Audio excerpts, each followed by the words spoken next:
O terceiro componente para a CNV são as necessidades. E eu acho que as necessidades são exatamente o coração da comunicação não violenta. A necessidade é aquilo que eu estou precisando e ela é universal, ou seja, comum entre todos nós. Todos nós precisamos de afeto, de segurança, de reconhecimento, de organização. Cada um no seu nível, cada um no seu momento, mas a gente consegue se conectar com o outro quando o outro diz que está precisando de uma dessas coisas. E é por isso que a empatia é um dos braços da comunicação não violenta. Quando você diz que está precisando de conforto, eu já tive precisando de conforto em algum momento da minha vida. Então eu consigo me conectar com essa experiência e por isso ser empático com você. Então depois de falar qual que é o fato que aconteceu e como você está se sentindo, você pode conectar esse sentimento a uma necessidade específica que você tem.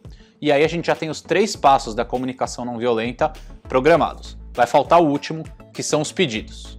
Mas antes, a gente vai compartilhar com vocês uma lista de necessidades que todos nós temos e vivemos com elas no dia a dia, para vocês poderem dar uma olhadinha.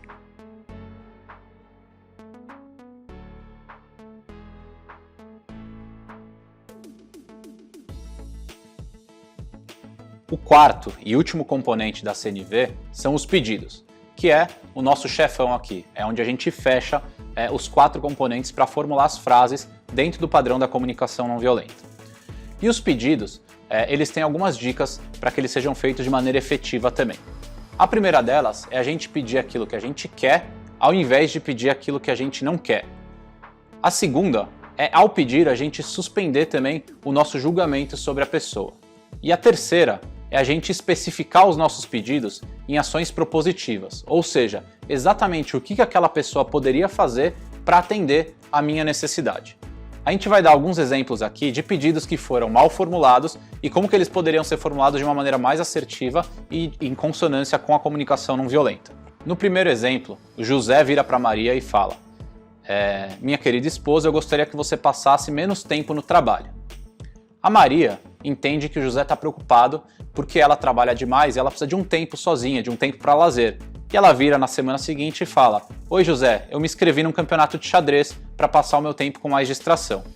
Mas o que o José queria na verdade era mais tempo com ela, só que ele pediu o que ele não queria. Essa frase poderia ficar muito melhor formulada se o José falasse para Maria: oi Maria, eu queria que você passasse uma vez por semana aqui em casa comigo à noite para que a gente pudesse conversar, ver um filme ou passar um tempo de qualidade juntos. O que você acha? O segundo exemplo é um feedback onde uma pessoa fala para outra: me deixa eu fazer o trabalho do meu jeito. Qual que é o problema dessa formulação de pedido? O primeiro problema é um problema de julgamento. Significa, quando eu falo assim, que você não está deixando eu fazer o trabalho da maneira como eu gostaria. E o outro pode discordar dessa sua interpretação. A segunda coisa é que é muito pouco específico. Você não está contando para a pessoa aquilo que ela pode fazer para enriquecer a sua vida ou para melhorar a sua maneira de trabalhar. Então uma maneira mais legal da gente falar isso seria: eu gostaria que você me desse o feedback sobre o meu trabalho só depois que eu concluísse e enviasse para você. E com isso, a gente passou pelos 4 componentes da comunicação não violenta: a observação, o sentimento, a necessidade e o pedido. E quando a gente estrutura as nossas frases dessa maneira, fica muito mais claro que a gente retira a violência e que a gente se aproxima do outro e se conecta para tentar ter uma comunicação também mais assertiva e mais eficiente no dia a dia. Para terminar, eu queria trazer um exemplo para vocês de uma frase inteira construída dentro de um processo, por exemplo, de feedback, mas com comunicação não violenta.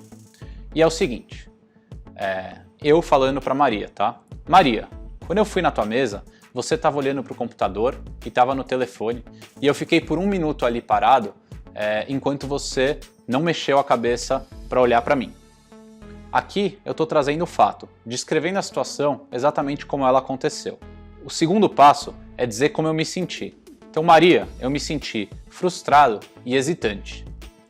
Porque eu tenho a necessidade de ser reconhecido e de ser visto por você quando eu estiver me comunicando. Então já comuniquei a necessidade aqui também. E por último, o pedido. Da próxima vez que eu quiser falar com você e você não puder, você pode por favor me sinalizar e dizer em qual é o melhor momento para a gente entrar em contato? Com esse exemplo, a gente vai encerrar a pílula de CNV, não sem antes fazer a provocação e perguntar por que a gente chamou essa pílula de comunicação corajosa. O que para vocês tem de relação com mudar e reconhecer aquilo que a gente coloca de violência no dia a dia na nossa comunicação e colocar um outro paradigma. Um paradigma onde a gente está mais vulnerável, mais aberto e a gente consegue se responsabilizar pelos nossos sentimentos e necessidades e reconhecer também os sentimentos e necessidades dos outros. Então fica o convite para que vocês tenham também uma comunicação cada vez mais corajosa.